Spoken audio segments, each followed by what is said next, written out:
Muy buenas tardes para todos los participantes. Estamos muy complacidos de iniciar este segundo webinar de este ciclo de webinars acerca del estándar ISO 13528-2022. Tenemos hoy el doble de participantes de la sesión anterior, entonces pues muchísimas gracias por la participación. En el día de hoy nos va a acompañar la doctora Carolina Cobos, que ha preparado la revisión de este tema, que es un numeral de la norma ISO 13528. En este numeral de ISO 13528 estamos planteando o nos está planteando el estándar, cuáles son los criterios que los organizadores de los programas de proficiencia debemos tener en cuenta para evaluar el desempeño del resultado del laboratorio participante en este esquema. Entonces no hay un solo criterio para evaluar el desempeño, hay más de un criterio que propone ISO 13528 para que los organizadores de los programas de control de calidad externo, de programas de proficiencia, evaluemos el resultado que envía un laboratorio. Entonces, muy complacidos, por favor, recuerden que en el chat pueden ir colocando las preguntas, las inquietudes.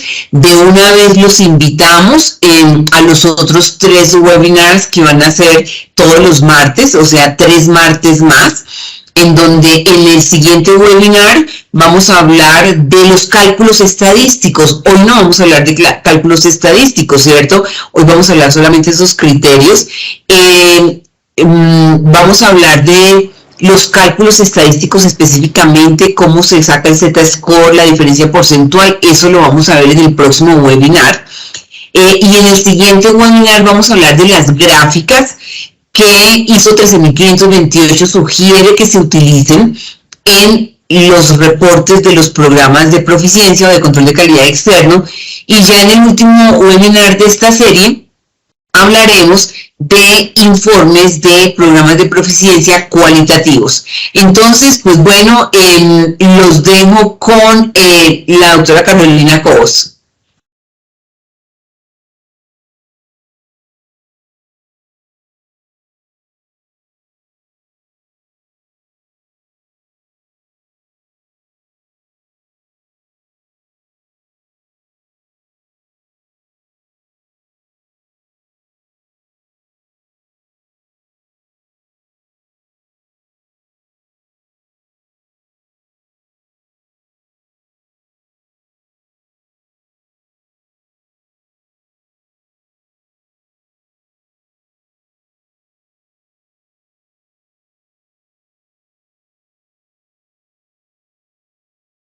Buenas tardes para todos. Muchas gracias por participar de nuestro webinar programado para el día de hoy, titulado Determinación de los criterios para la evaluación del desempeño en un programa de control de calidad externo según la ISO 13528 de 2022.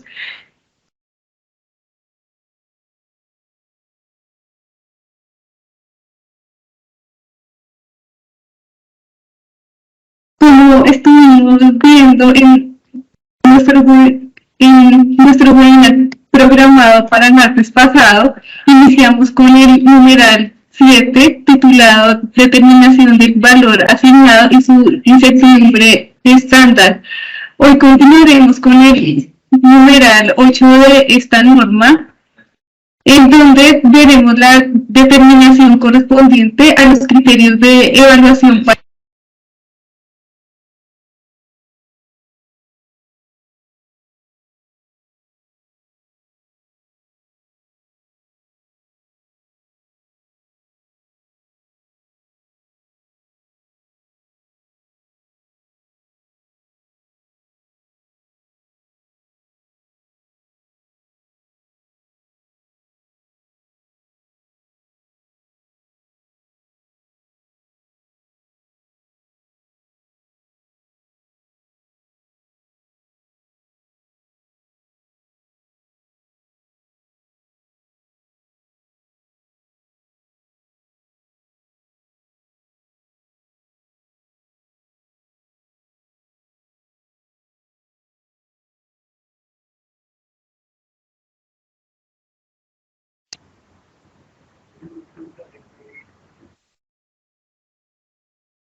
Hemos tenido unas dificultades de sonido, pero ya, y de conexión, pero ya lo solucionamos.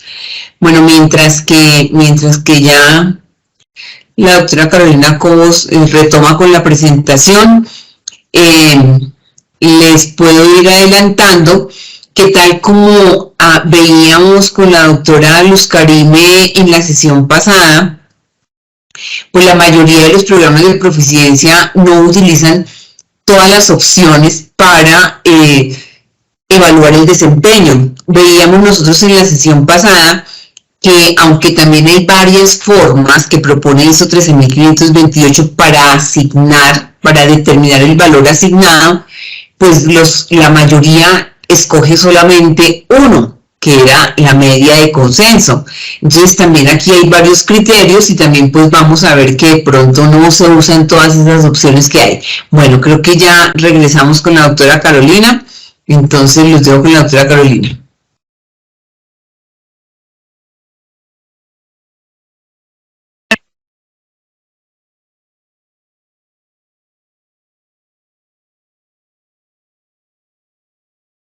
Buenas tardes, presentamos excusas por los problemas que tuvimos de conexión.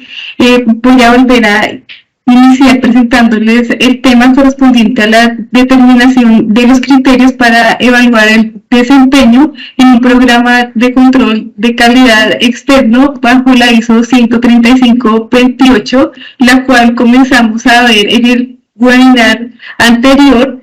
Sin embargo, estuvimos revisando el numeral número 7, que es la determinación del valor asignado y su incertidumbre estándar.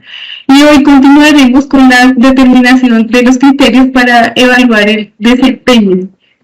Este numeral consta de 7 subnumerales. En el primero se habla sobre los aspectos generales para determinar estos criterios de evaluación del desempeño. Los numerales 8.2 al 8.7 van a exponer los enfoques o los modelos para determinar los criterios de desempeño para la evaluación del desempeño.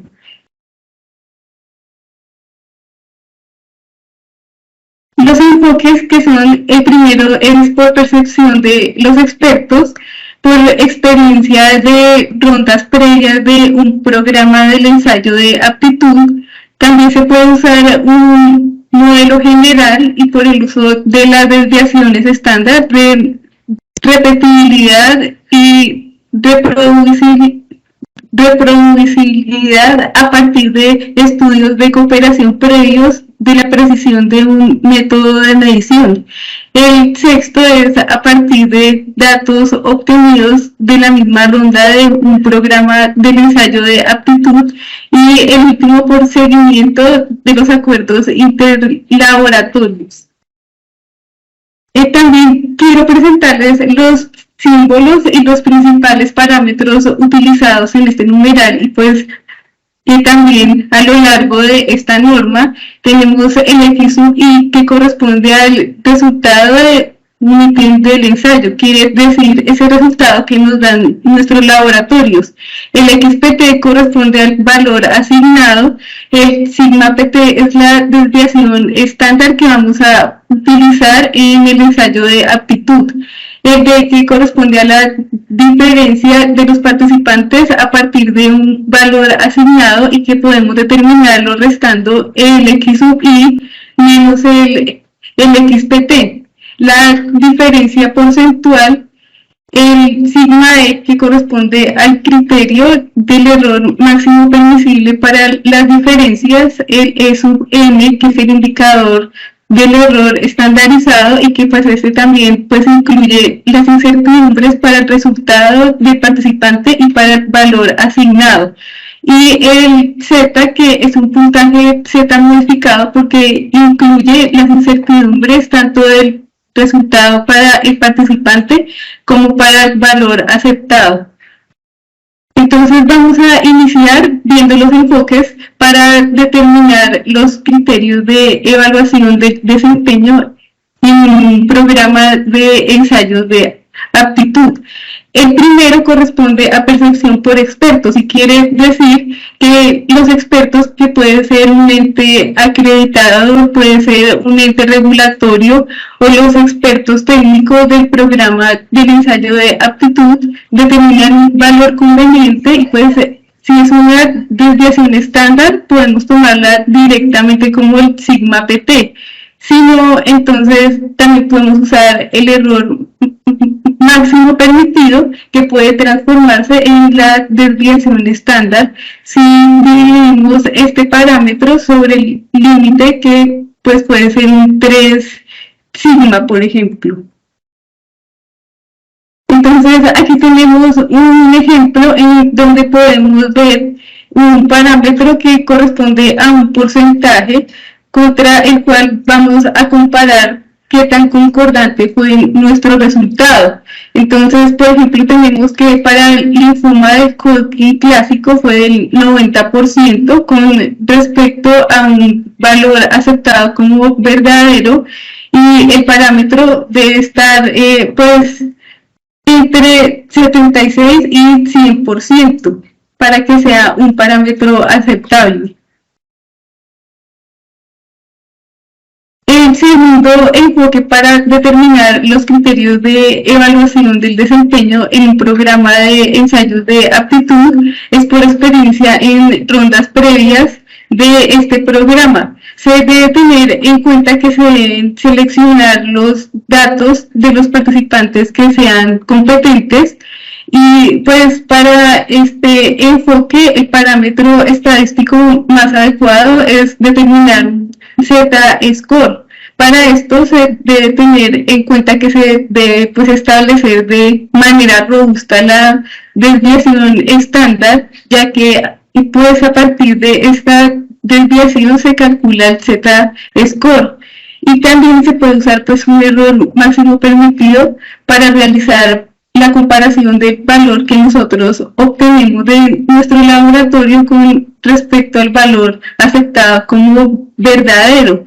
Pues este enfoque tiene las ventajas de que las evaluaciones estarán basadas en expectativas de desempeño razonable, ya que los datos que se deben tener en cuenta deben corresponder a propiedades comparables y a métodos comparables. También pues que los criterios de evaluación no variarán de una ronda a la siguiente, porque como estamos tomando los de varias rondas, entonces se determina es una desviación estándar promedio de todas estas rondas o un error máximo permitido de promedio de todas estas rondas. También los criterios de evaluación tampoco variarán si hay más de un proveedor. Y aquí tenemos un ejemplo en donde podemos también ver los criterios donde determinamos la desviación estándar de los laboratorios y su máximo error permisible, que es más 2, y pues podemos ver las curvas en donde podemos comparar cómo nos da para cada espécimen estas desviaciones estándar, y pues de los mesurandos que estamos midiendo en esas muestras. El siguiente método o enfoque es la revisión por rondas previas. Entonces, en este, pues era también el que estábamos mirando anteriormente. En este, como dije, se deben tener en cuenta los datos de los participantes competentes y que el tamaño del grupo de los datos que vamos a tener en cuenta no sea pequeño, pues para que pueda ser estadísticamente representativo. También se debe tener en cuenta que pues, el parámetro estadístico que se va a utilizar para calcular el Z-score es la desviación estándar, o también se puede usar pues, las desviaciones estándar relativas, y pues tomamos las que sean más constantes a lo largo del tiempo y que sean las apropiadas con el rango de los niveles que se están evaluando de mesurando. También pues podemos determinar el criterio usando el error máximo permitido. El siguiente siguiente enfoque es mediante el uso de un modelo general. Este es un enfoque que se considera que es especial porque más que todo lo usan es como pues en la parte química, o sea, sabemos que la ISO 13528 no es pues específicamente para laboratorios clínicos, sino también puede pues utilizarse para más laboratorios de ensayos. Entonces, este modelo general que proponen se basa en la curva de Horwitz.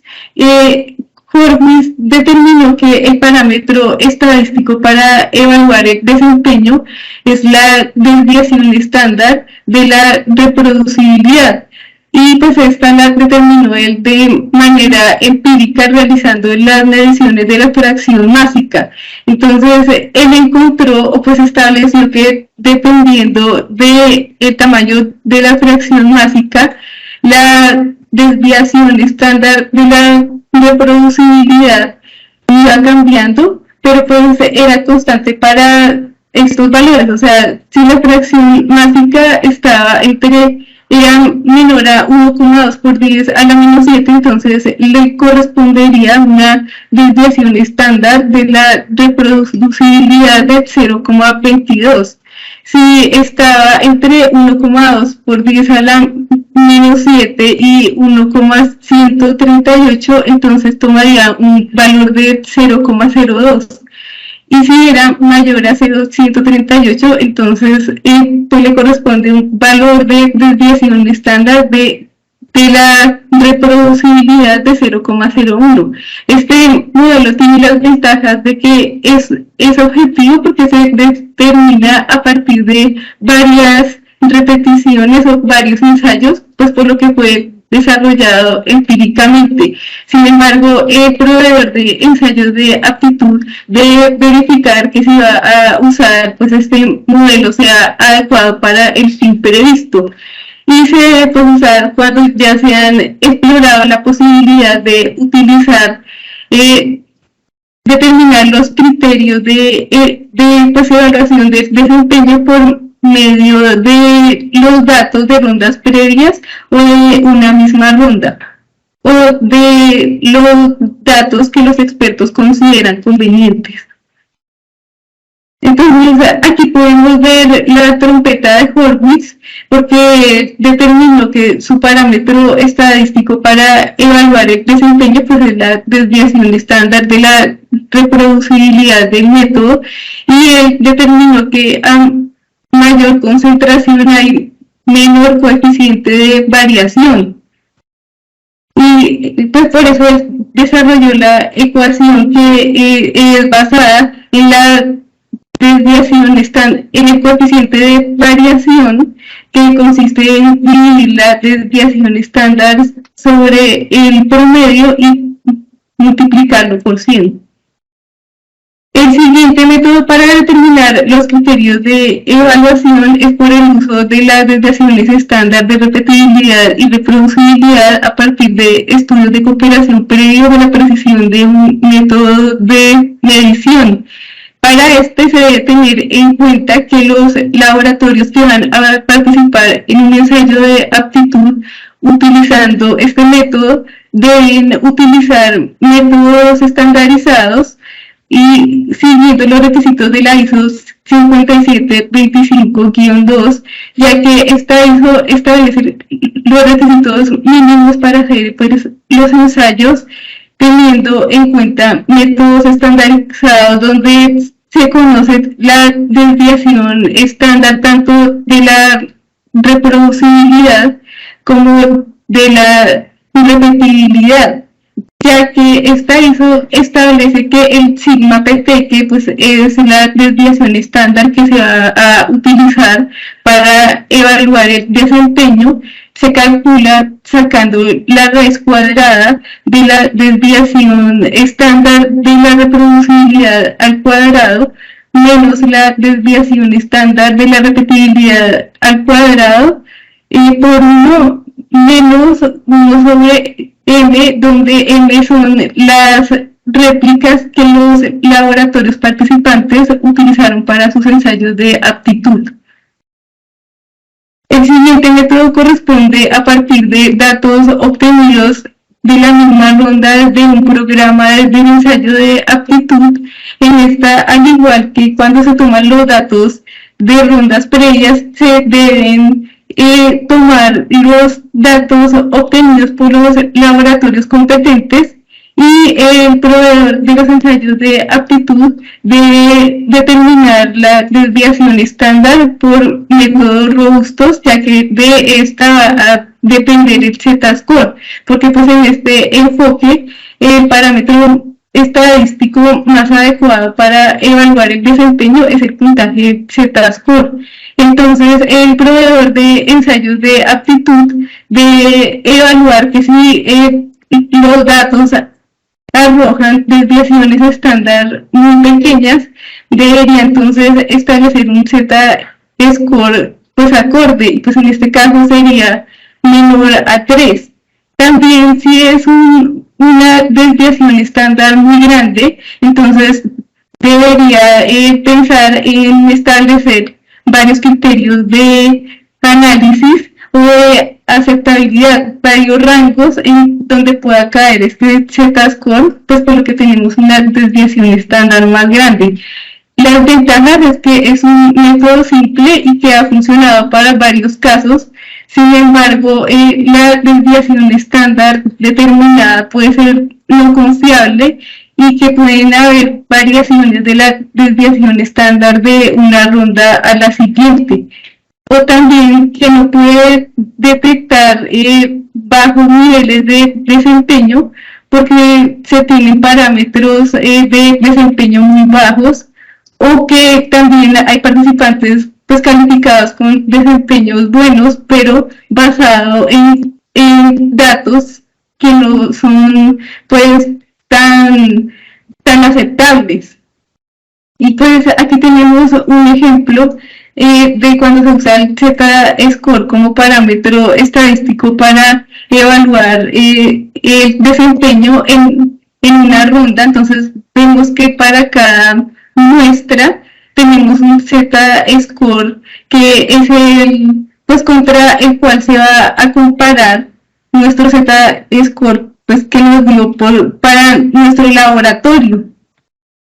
Y también vemos los histogramas donde vemos a cuántas desviaciones estándar está nuestro laboratorio con respecto a la desviación estándar que nos estamos comparando.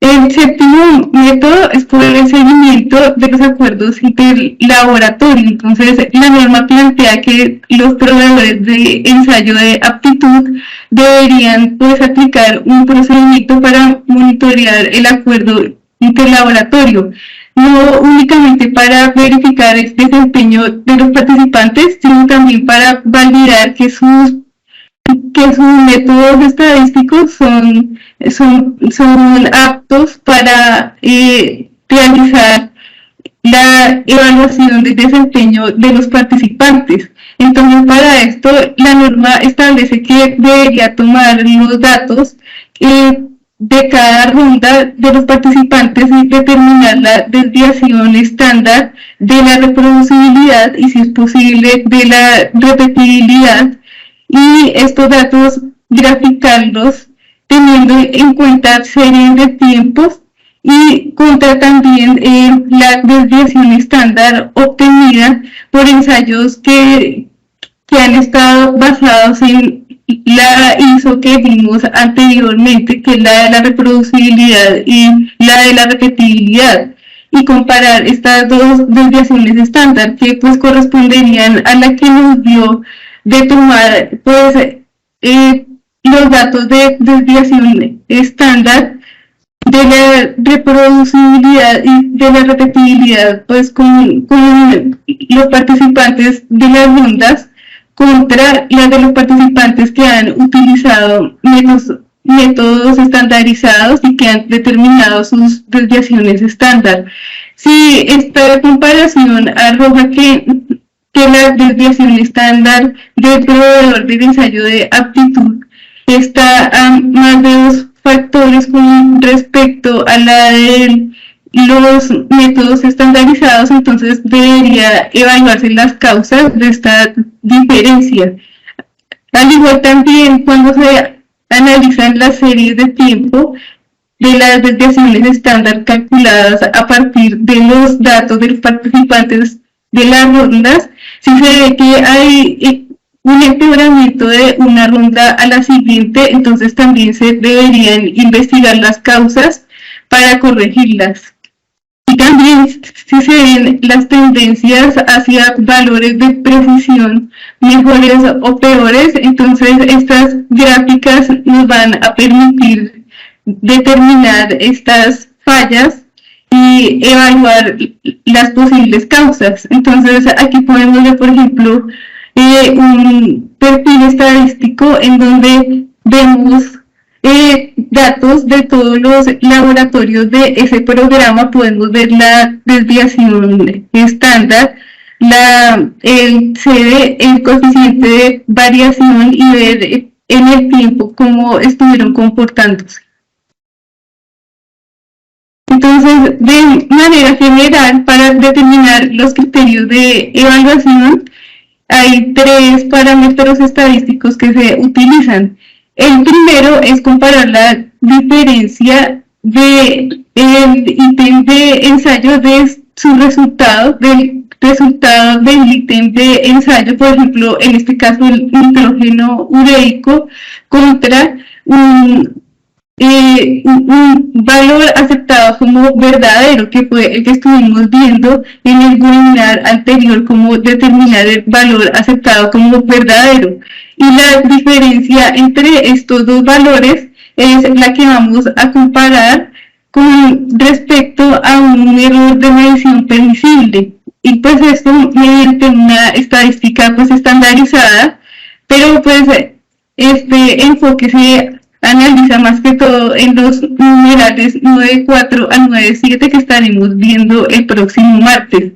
También se puede hacer mediante una comparación de esta diferencia de el X sub I, que es nuestro resultado del laboratorio, contra el XPT, que es el valor aceptado como verdadero, pero también pues podemos calcularla como una diferencia porcentual con esta fórmula que vemos en esta parte y compararla contra un error máximo permitido de medición. Y pues este tratamiento estadístico se ve más adelante también en el numeral 9.3. Y también es posible comparar la diferencia de la incertidumbre declarada de los participantes con respecto a la incertidumbre de valor aceptado como verdadero. Entonces aquí tenemos un ejemplo de un X sub I que sería 55 miligramos sobre decilitro de nitrógeno ureico y un valor aceptado como verdadero que es 46.60, y cuando calculamos la diferencia porcentual con esta fórmula, que es el resultado del laboratorio menos el VAB sobre el VAB, nos da la diferencia de 18.03%. En este caso, este resultado es no satisfactorio porque nuestro error máximo permitido es de 9%.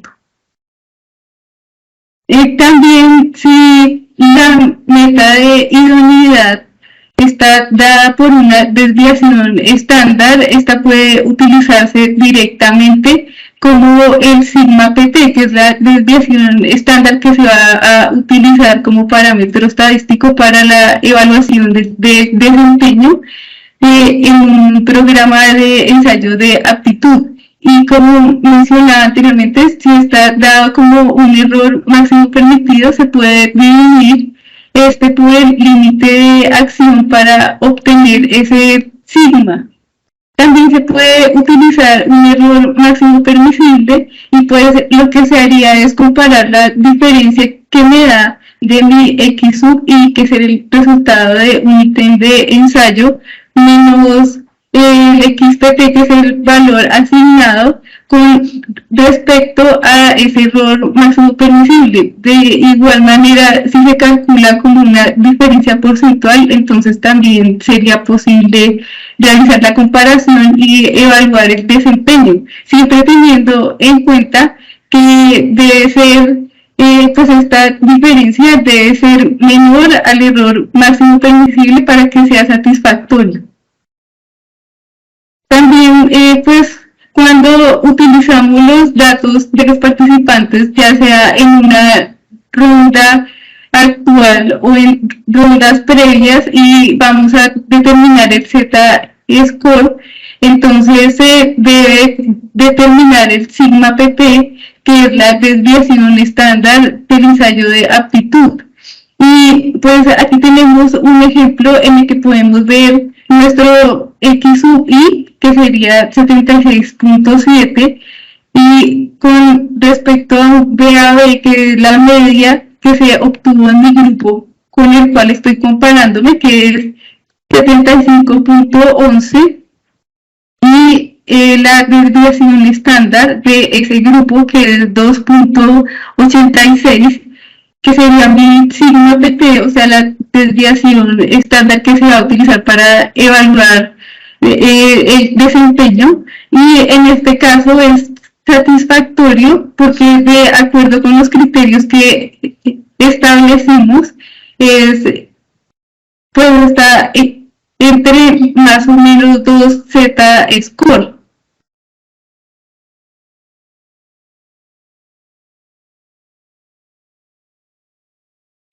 Y de esta manera podemos decir entonces que son los parámetros estadísticos los que se pueden usar para evaluar el desempeño, que son el Z-score, un error máximo permitido o una incertidumbre, con pues los cuales vamos a comparar contra una desviación estándar establecida, o contra una incertidumbre de un valor aceptado como verdadero o un error máximo permitido. Muchas gracias por haber participado de nuestro webinar de hoy. Si tienen pues alguna pregunta, por favor, pueden escribirla en el chat.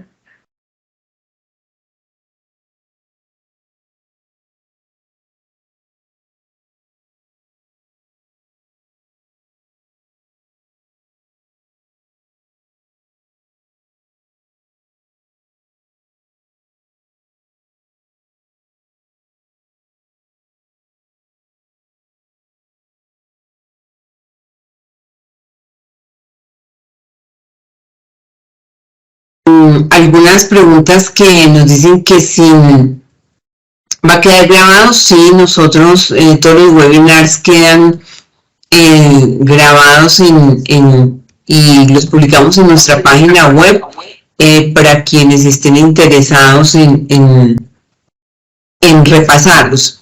Quisiera aprovechar la oportunidad acá y hacer un repaso que me interesa que quede como muy reforzado el tema de exactamente cuáles son las formas que me plantea ISO 13528 para determinar el criterio, para que nos quede claro a todos. O sea, este numeral de la norma ISO 13528 tiene 7 subnumerales, pero los que hablan de la determinación de criterios son, empezamos con el 8.2 y terminamos en el 8.7, 8.2, 8.3, 8.4, 8.5, 8.6, 8.7, 6 formas. Eso es importante. ¿Cuántas formas nos plantea ISO 13528 para evaluar el desempeño? ¿Cuántos criterios? 6. De estos 6, ustedes pueden ver que realmente el más común es el 8.6. Es el más común, es el que más utilizan los programas de proficiencia. Pero quiero como que repasemos esto. Esto y la percepción de expertos, como nos decía la doctora Carolina, se puede aplicar o porque un ente regulador o de acreditación diga esto debe ser así, como es el caso de CLIA o RELIVAC, que dicen, mire, es 5% o 10% o 16%.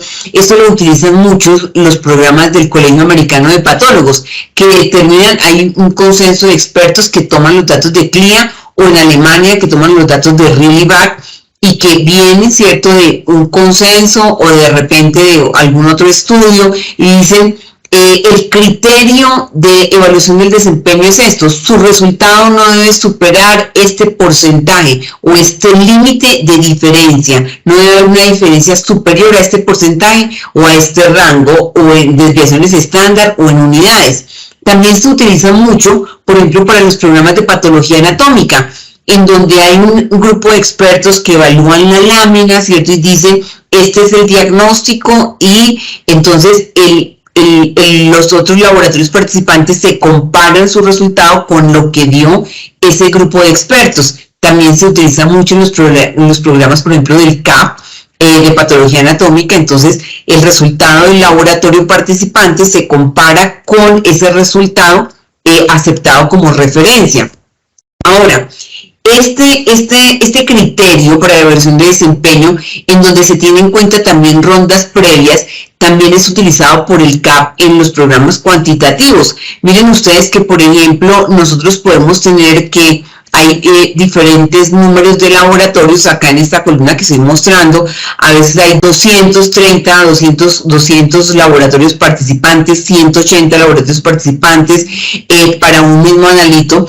El CAP tiene en cuenta también los resultados de las rondas previas, o sea, un mismo material. Entonces yo me voy con esta ronda, la ronda 1 o 15 o 22, pero en rondas anteriores yo he usado el mismo material. Entonces arrastro también los resultados de rondas previas, que puede ser que ya pasaron, ya se cerraron, pero en una nueva ronda uso ese material y entonces utilizo esa experiencia en rondas previas para determinar, por ejemplo, una desviación estándar y comparar los resultados de los participantes con la desviación estándar de todos los participantes de esta ronda y de rondas previas. Ese es otro criterio que se utiliza. Ahora, este puede ser un poco más complicado y que es por un modelo general, y que nos decía aquí la doctora Carolina, por la trompeta de Horowitz. No es tan conocido en el laboratorio clínico, más de pronto con otras magnitudes, pero consiste en esto, consiste en que ¿de dónde voy a sacar yo la desviación estándar o el límite? ¿Lo saco de acá de una percepción de expertos? No, lo saco de la desviación estándar de todos los participantes de esta ronda y de rondas previas. Tampoco. Se saca de un modelo general, y este sigma o esa desviación estándar con la cual van a comparar mi resultado, pues no sale ni de una percepción de expertos ni de la participación de laboratorios de esta ronda o de rondas previas, sino que hay un modelo que dice, mire, la desviación estándar debe ser esta. Y obviamente si decimos 2 o 3 desviaciones estándar, pero acá me dicen, mire, la desviación estándar, si la concentración es esta, entonces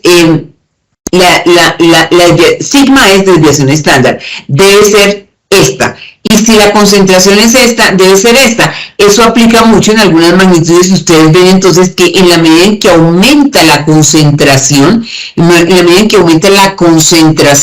de la magnitud que estamos evaluando, pues entonces también aumenta esa desviación estándar, o sea, como este límite de tolerancia, y eso es perfectamente válido en algunos modelos. En el laboratorio clínico no lo usamos tanto, pero sí, recuerden que ISO 13528 aplica no solamente para programas de proficiencia en el laboratorio clínico, sino también en otras áreas.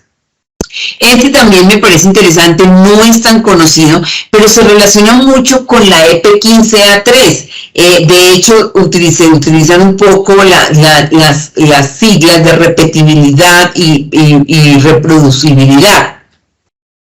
Entonces aquí la desviación estándar no va a salir, el límite no va a salir ni del grupo de expertos, ni la desviación estándar de los participantes de esta ronda y de rondas previas, y tampoco va a salir de aquí de un modelo como el modelo de Horowitz, que depende de la concentración, sino que depende de un estudio previo que se haya hecho, en donde se mide la repetibilidad. Y recordarán ustedes que la repetibilidad es cuánto varía una medición en una misma corrida.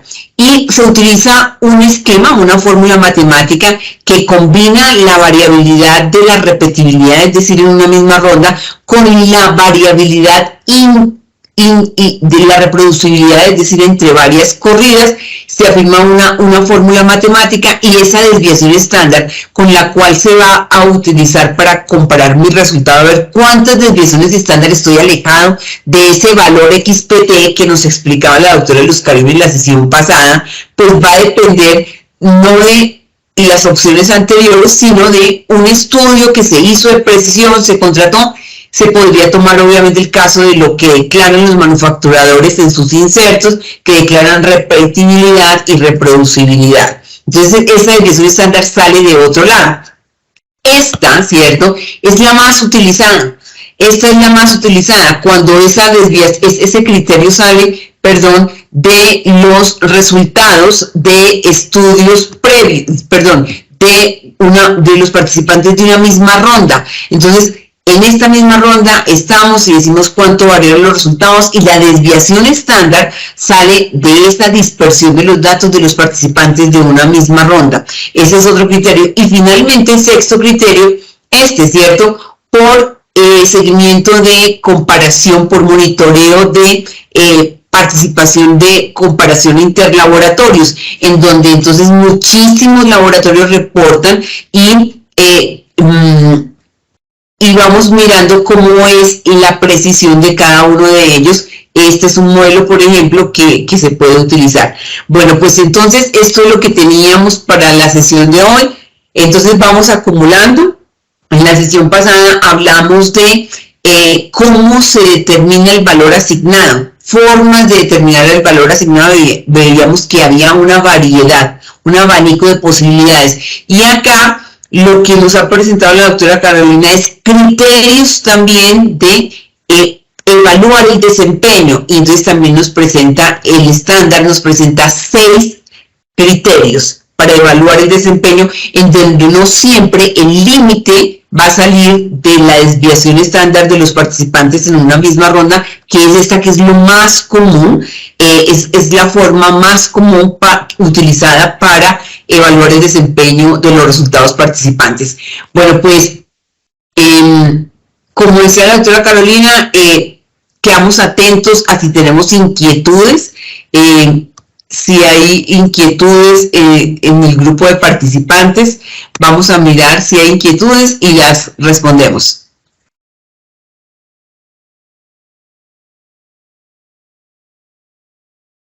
También le recordamos que le dejamos en el chat la encuesta de satisfacción para que por favor la diligencien.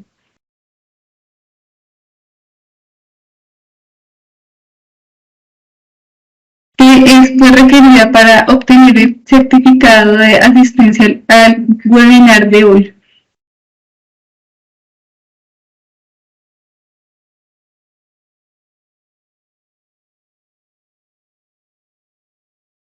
Parece que quedó todo muy claro, tenemos muchas gracias en el chat, pero parece que no tenemos inquietudes, parece que todo quedó muy claro. Sería muy importante que ustedes identifiquen cuál es el criterio que está usando el organizador del programa de proficiencia, que está usando su laboratorio para evaluar el desempeño de su laboratorio. ¿Cuál de estas 6 formas utiliza su proveedor de ensayos de aptitud? Pues bueno, muchísimas gracias. Los dejamos con la encuesta de satisfacción y nos vemos el próximo martes, en donde vamos a tener una sesión más densa, en donde vamos a hablar de los cálculos estadísticos y vamos a tener ejemplos concretos de cómo se calculan estos Z-score, estas diferencias porcentuales, ya más numérico, que corresponde, como les decía la doctora Carolina, corresponde al numeral 9 de ISO 13528. Muchísimas gracias.